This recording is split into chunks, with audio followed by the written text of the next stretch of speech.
It's range day with my Galil ARM. This started its life as a James River Armory Gallant, and I had a lot of issues with this right out of the gate. Got a couple videos up on YouTube currently of those past experiences, but suffice to say, we determined that the barrel and some inconsistencies with the build were causing a lot of those problems. So I had it rebarreled, reworked by CW Gunworks, and so far this is running much better. Just ran a couple mags through it so far just to function test and get a good zero on it before bringing it out to this range day. And some of the changes I've made, you can see here, the barrel has been replaced. It has a 14.5-inch barrel now with a pin and weld muzzle device. The barrel was an 18-inch 1-in-7 twist chrome line barrel that I picked up from AK Builder, sent it off to D. Wilson Manufacturing, who cut it down, threaded it 1/2x28, and I installed this R2 muzzle device on here. It's a Clementine flash hider with taper mount surface and threads for a suppressor.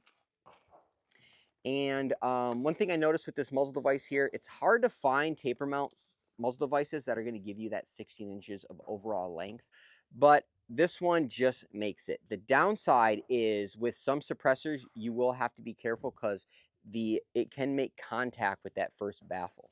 Today I'm running a Silencer Co. Omega 36M.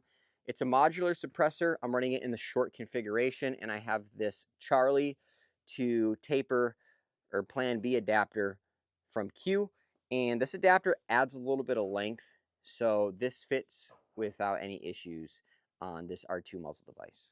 And as you can tell, I'm running it in a mostly OG Galil ARM configuration with the bipod tucked under the wood handguard.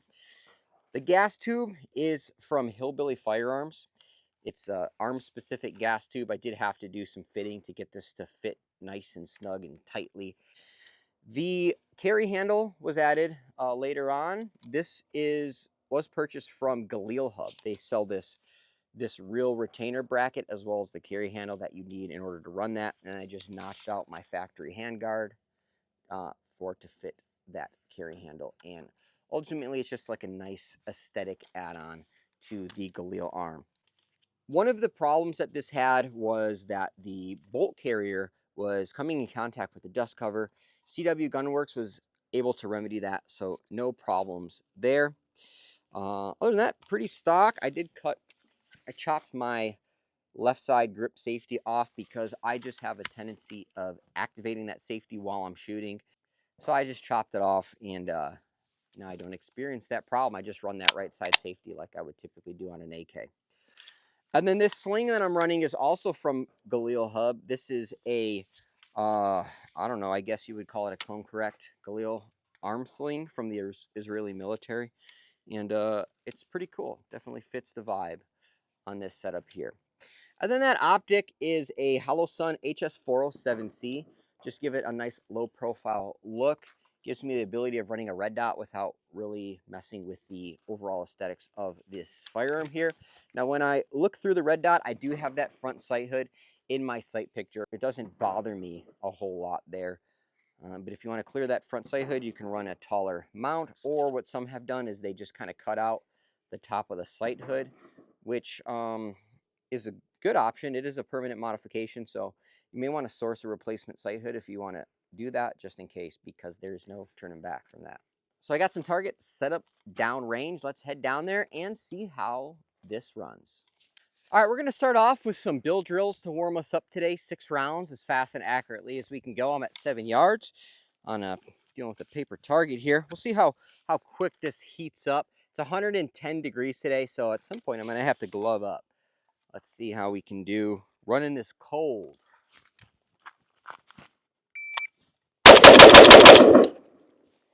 All right, that was a 171.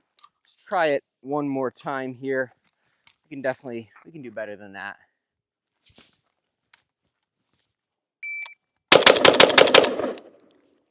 .153. All right, so a couple bill drills to warm us up today. Let's take a look at the hits, and you can see I am on paper with my 2 groups from left to right there. So pretty easy to keep this on target here. Got a lot of weight on the front end with that bipod, so that helps running this setup. And one of the things I forgot to mention, I am running a KNS piston inside here, but I don't have it adjusted a whole lot. I think it's maybe a couple clicks, if anything. It might be completely off, to be honest. But once I get that suppressor on, it could be a different story. So we'll see how it runs with the can. But for now, we're going to go 2 rounds each target.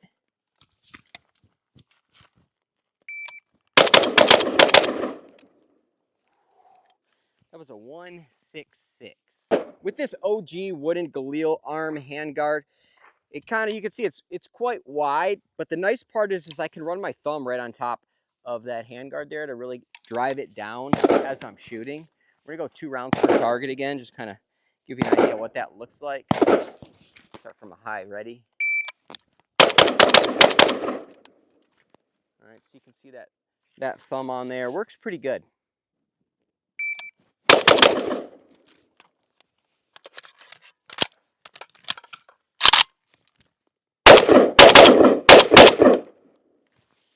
All right, so we had seemed like our first malfunction. Had a click and no bang. I wasn't sure what caused that. I thought maybe it was empty. Let's take a look at the mag. So there are some rounds left in that mag there, and a live round was ejected. So something did not feed properly. Definitely keep an eye on that. One thing I am noticing is if I'm up here at a high search, there's definitely a lot of forward weight on this rifle here, significantly front heavy, which should be of no surprise considering this particular setup here. And just as a note, if you want, and I've done it in the past, I've made videos on it, made a lot of posts on Instagram. You can remove the bipod, you can swap out the wood handguard. There's a lot of things, the carry handle, there's a lot of things you can do if you wanted to make this lighter. But for funsies, I'm running it OG heavy as shit setup. Let's do it.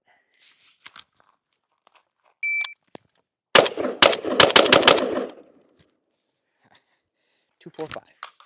One of the drills I like to do a lot is the 1 through 15 drill. It does consume a lot of ammunition, but it really gets your finger going on that gun, and you can get a good feel on what type of splits you can get out of it. All right, so starting on the left, 1, 2, 3, 4, 5 for 15 rounds total for the 1 through 15.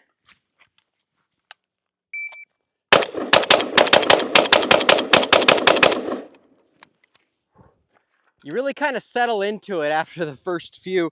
That was a 3.70. Some of those shots kind of feel wild when you're pushing yourself. So let's take a look at the hits. So we should have 6. 1, 2, 3, 4, 5, 6. We should have another 6 on here. 1, 2, 3, 4, 5. 1 out. And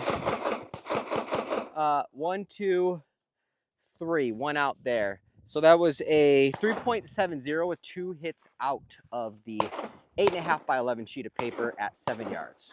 So not quite long range shooting, but I do have a steel set up right there at about 50 yards from me. And this really should not have any problem making hits.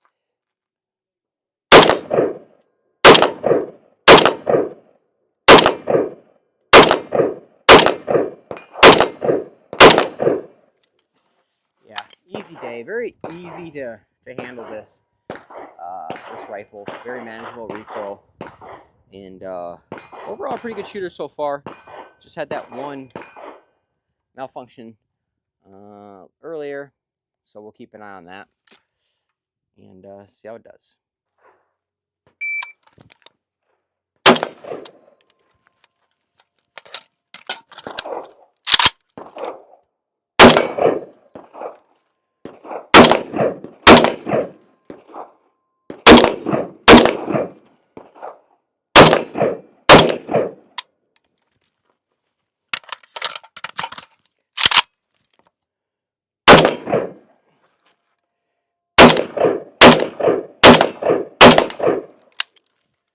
Yeah. Let's see. Both of those mags ran dry. That second one was a partial. That's why it ran out so quick. That was that first one from earlier today that had the malfunction in it. We've been raw dogging it this whole time. We are, what, 2, 3 mags through the day, 1 malfunction. we're going to exacerbate that a little more with this suppressor here. We're going to see if this suppressor is going to cause any cycling issues. It's possible, especially in the summertime here in AZ. Even on my AK 760x39 AKs, I typically have to open up that K&S about 5 more clicks when it's in the 110s and above. So let's see how the 36M sounds on here. All right, so the 36M is installed. Again, this is in the short configuration, which I found that short configuration can sound pretty good on 14.5s and 16s. They have their use on shorter rifles than that, but they're not necessarily going to be quiet. So let's see how this sounds with the 36M short configuration. Let's go for the steel first.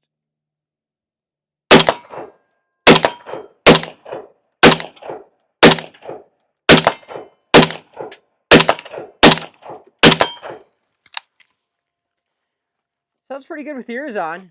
You could hear I had some on the steel, some in the dirt. I'm going to try it without the ears just for the hell of it. Let's see, in the dirt, starting off. So it is loud. I wouldn't say that's hearing safe, but if you had to use it for defensive purposes and you didn't have ear pro on, you're definitely not going to be hurting afterwards. So yeah, let's go down range and test it with the 36M a little bit more. If we weren't already front heavy, we definitely are front heavy now. Say it balances right about, I don't know, right about here at the rear of the bipod. Not terrible, but compared to a lot of other stuff, it's a thick boy. But yeah, let's see how it shoots with the can on it. I'm gonna do 2 per target, starting on the middle.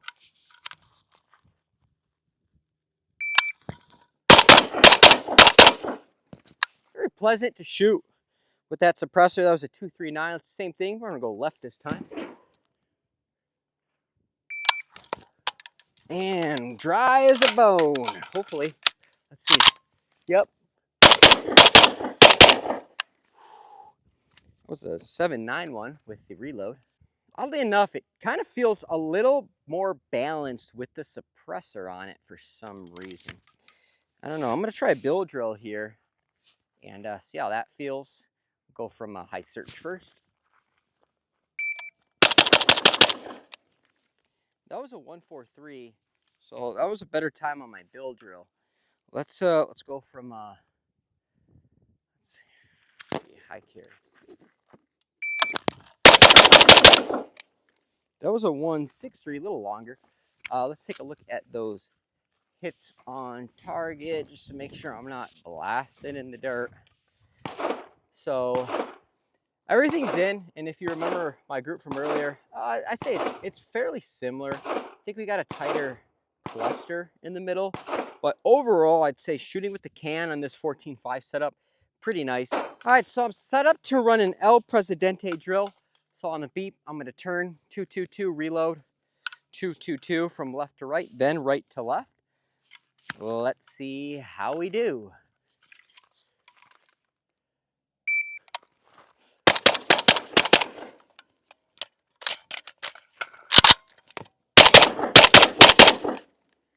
All right, that was a 773 on that El Prez. 2 per target. Let's see, these ones felt a little hard. 2. So we're in, just on the edge, but in. Nice and tight on the middle. And then, again, edge to edge, but still in on that one. And just for the absolute hell of it, I'm going to run 5 rounds using the magazine as my my base. On paper, I'm going to fire 5 rounds. Then next paper, I'm going to go 5 rounds, but I'm going to use the bipod on the Galil ARM and see if the groups or shot placement looks different. My guess is that depending on how much you lean into that bipod, it's going to have an effect on where your rounds land on target. So let's see here. So 5 rounds on the left target.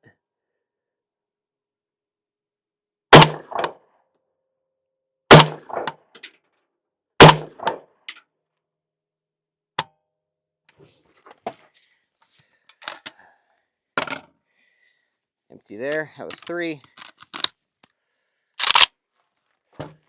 2 more.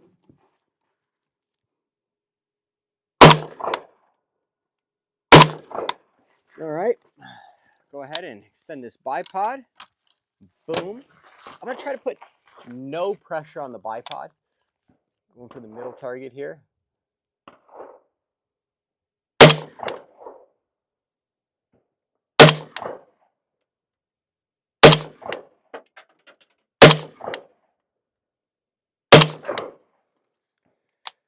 All right, and now I'm going to really load that bipod on this third target. I'm really going to kind of lean into it for stability here.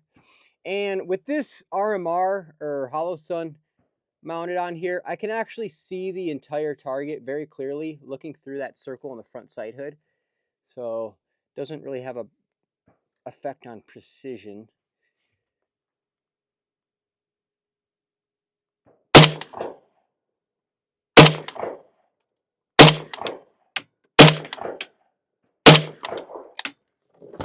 Ah! Party fail. All right, let's go take a look at the groups. All right, so here's my first 5-shot group. 1, 2, 3, 4, 5. All right there. Keep in mind, I did not zero this with the suppressor, so that there's most likely a shift in impact. And then I had the reload here that could have messed some things up. But overall, it's a little bit top left. And if I look here, this is with the bipod. Kind of similar results there. 1, 2, 3, 4, 5. Top left. Not bad. And then loading up that bipod, actually, again, still top left and my tightest group of all. So oddly enough, with the bipod on the Galil ARM, not really seeing a negative effect on my impacts, but just keeping in mind that this is only about 45 yards or so. I've now fired 4 mags in change through the Galil ARM, and these magazines are 35 round mags. They are all surplus magazines, and there was only one malfunction that I experienced. I don't know what caused that malfunction. Maybe if I look back on the tape, it might be a little bit more obvious, but it could very well be a magazine issue, considering these are all surplus mags. But other than that one, everything else ran flawlessly, even with the suppressor. And like I said, I didn't make any adjustments to my KNS. I wasn't running this super hard with very high round volume, but the previous configuration of this Galil, there's no way it would have been able to, I was seeing multiple malfunctions per magazine. So CW Gunworks did an awesome job getting that barrel swapped out for me, making some adjustments to the overall build and the system, the bolt, all that stuff to make this thing run really nice. And it is running really nice, and it's worth it. So if any of you are out there with one of the Gen 1 Galil or JRA Gallants, I don't know if the Gen 2s are any better. I don't have experience with the Gen 2s. But with the Gen 1 Gallants, if you have one and it's not running properly, there's a good chance that sending it to a certified professional gunsmith that specializes in Galils, they can get that thing back up and running for you most likely. The Galil itself is about $1,000, so you're already into it for a good amount. And obviously you're going to have to invest more into this to get it running right. Now, your other option is to sell it to someone that don't know any better. They get it, and maybe they shoot it, maybe they don't shoot it. But I really did not want to do that. I don't feel good kind of making it someone else's problem. So for me, it was worth the investment to really save this firearm. So new barrel and all that stuff. And ultimately, I'm really happy with the way it came out. I think the OG Galil ARM is a really cool rifle. And I think the 14.5 package really makes this even better and a little bit more unique than the 18-inch version. But that's it. That's my range day experience with the Galil ARM with that new barrel and nice rework from CW Gunworks. So shout out to CW for making that happen. Shout out to Galil Hub for constantly putting out some of these hard to find parts, and they even offer services where they can they'll weld a pick rail on your factory gas tube, which wasn't an option before I got this guy. Otherwise, I probably would have just continued running that factory option on there. But definitely check Galil Hub out because they have a lot of really nice products and accessories for your Galils. Let me know what you think about that down in the comments below. If you have a Gen 1 JRA Gallant that is experiencing issues, let me know. If you have a Gen 2 that's experiencing issues, let me know down in the comments. I'd be interested to hear what other people are seeing with these Gallants. So looking forward to hearing from you, and thanks for watching.